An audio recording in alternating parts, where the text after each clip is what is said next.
Let's dive right into the most critical period for a severe burn patient, the first 24 hours. This is so much more than just a story about survival.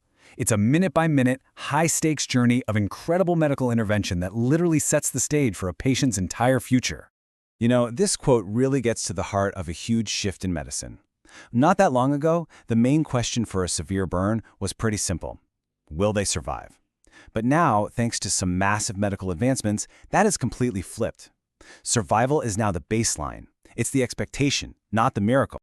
And that's really what we're talking about here, the new frontier in burn care. The goal has pivoted from simply saving a life to making sure that life is as functional, as productive, and as psychologically healthy as it can possibly be.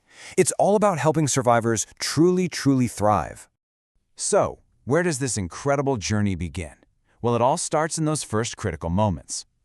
Now, the initial evaluation follows the same checklist as any other major trauma.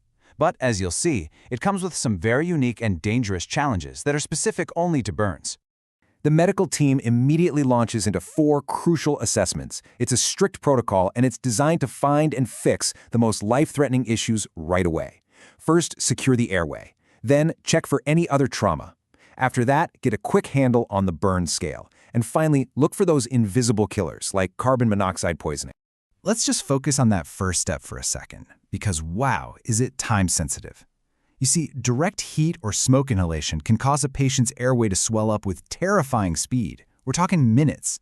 And that's why even a slightly hoarse voice is a massive red flag. It can trigger an immediate decision to intubate right then and there. Waiting is simply not an option. At the exact same time the airway is being managed, a whole bunch of other things are happening all at once. They're placing large-bore IVs, sometimes right through burned skin, to start pouring in fluids. They're wrapping the patient in blankets because hypothermia, getting too cold, is a huge risk. And of course, pain management begins immediately. All right, once the patient is stabilized, the team's next big job is to figure out exactly how much damage has been done. This step is absolutely fundamental, because everything that comes next, the entire treatment plan, is based on this assessment. And the magic number here, the one that drives everything, is called TBSA, which stands for Total Body Surface Area. It's just a percentage, but it is the single most important number at this stage. How much fluid the patient gets, the kind of wound care they need, even their long-term prognosis. It all starts with getting an accurate TBSA calculation.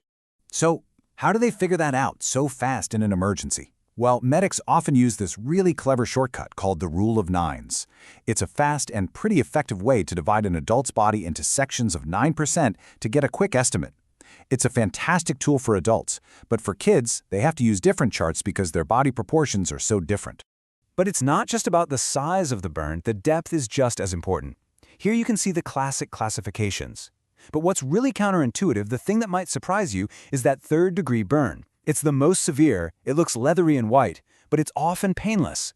And why is that? It's because the burn is so deep that it has completely destroyed the nerve endings. Okay, this next part, this is arguably the most complex and the most critical part of early burn care. We're talking about fluid resuscitation.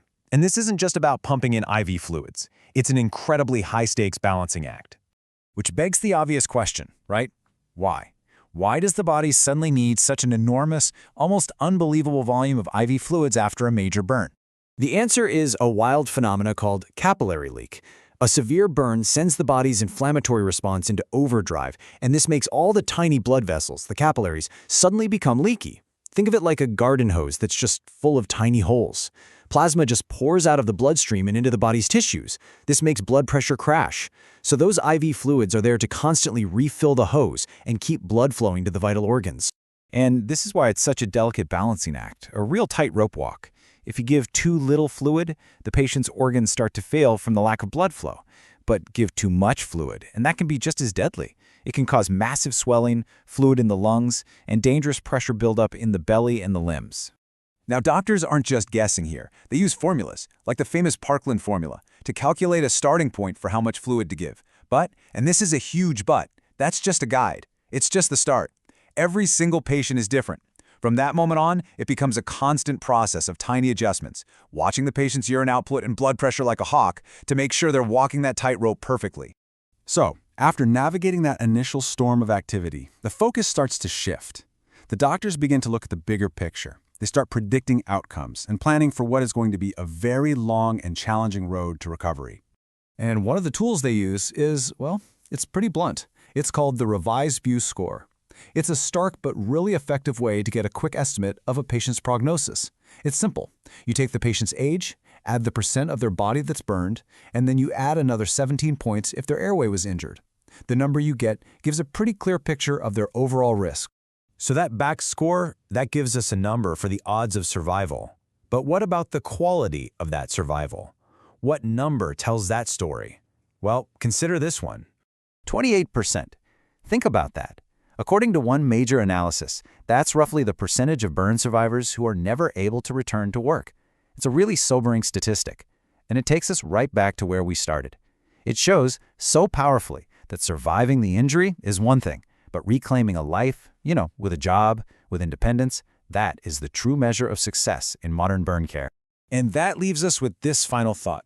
As a field, medicine has gotten incredibly good at the survival part, so the real question for the future is, what's next?